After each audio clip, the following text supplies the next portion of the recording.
રાધનપુરના નોજુપુરા ગામમાં નર્મદાનું સિંચાઈનું પાણી નહીં મળવાને કારણે 600થી વધુ એકર જમીન સૂકી ભટ્ટ બની ગઈ છે। 600થી વધુ લોકોએ હિજરત કરી છે। આવી પરિસ્થિતિમાં જ્યાં સુધી પાણી નહીં મળે ત્યાં સુધી મતદાનનો બહિષ્કાર કરવાનું એલાન કરવામાં આવ્યું છે। હવે રાધનપુર આમતક ન્યૂઝ બ્યુરોમાંથી જગદીશ પંચાલનો એક વિસ્તૃત અહેવાલ। રાધનપુર ગામમાં સ્થાનિક સ્વરાજ્ય સંસ્થાની ચૂંટણીનો બહિષ્કાર કરવામાં આવ્યો છે। નજુપુરા ગામમાં નર્મદા સિંચાઈનું પાણી ન મળતા ચૂંટણીનો બહિષ્કાર કરવામાં આવ્યો છે। નર્મદાનું સિંચાઈનું પાણી ન મળતા 700થી વધુ વીઘા જમીન આજે સૂકી ભટ્ટ થઈ ગઈ છે। ગામમાં નર્મદા વિભાગ દ્વારા અંડરગ્રાઉન્ડ પાઇપલાઇન નાખવામાં આવી છે, પરંતુ આજ દિવસ સુધી આ પાઇપલાઇનમાંથી પાણીનું ટીપું પણ પસાર થયું નથી।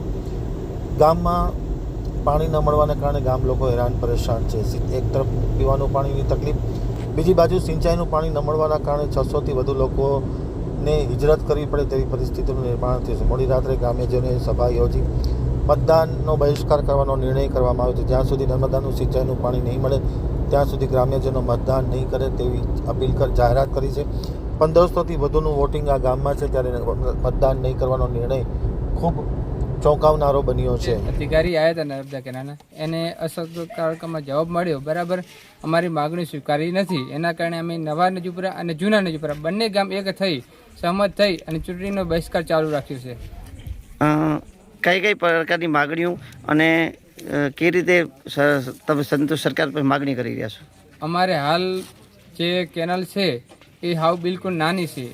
જમીન પ્રમાણે આ કેનાલની અંદર પાણી અમારે પહોંચે એમ નથી। એના કારણે બંને ગામ એક સહમત થઈ અને મોટી કેનાલ નાખી લાઈન અને બે ગામને પાણી મળી રહે એ માટે અમે વિરોધ કર્યો છે। ચાલુ રહેશે। આવેલ અધિકારીએ કર્મચારીએ તમને શું જવાબ આપ્યો તો શું કીધું હતું? આવેલ અધિકારીએ અમને કે તમારી જે જૂની લાઈન છે એ ખોદી અને અમે કરી આપીએ, પણ એનાથી પાણી અમને પહોંચે એમ નથી। કારણ કે જે લાઈન લાકડ છે એ બિલકુલ નાની છે। અમારી જમીન નવા અને જૂના નજુપુરા બંને જમીન જોઈએ એ પ્રમાણે લાઈન નાની પડે છે, એના કારણે પાણી પહોંચે એમ નથી। વિગતની અંદર એવું છે કે અમારી જે માગણીઓ હતી એમણે પોતે જાતે આવીને અહીં આવ્યા ખરા, પણ પોતે માગણી સ્વીકારી નહીં। એના કારણે અમે જૂના નજુપુરા અને નવા નજુપુરા બે ગામ સંમતિ આલી અને જે અમે ચૂંટણી બહિષ્કાર કર્યો છે એને ચાલુ રાખવા રહ્યા છે। તમારી માગણીઓ લઈને જે ચૂંટણી બહિષ્કાર ચાલુ રાખ્યો એ તંત્ર સામે કેવો વિરોધ રહેશે? વિરોધ એવો રહેશે કે અમારા બે ગામોની અંદર ચૂંટણીનો વોટ કોઈ કરવા જશે નહીં।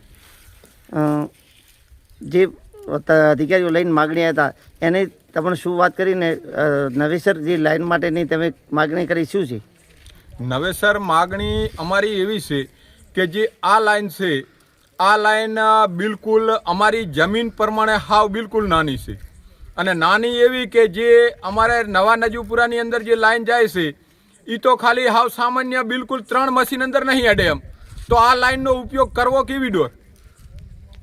હવે શું માગણી, કેવી લાઈન નાખવાની? હવે અમારે નવેસર લાઈન નાખે અને નવેસર લાઈન મોટી નાખે કે બે ગામને અમારે પાણી પૂરતું મળી રહે એ માટે।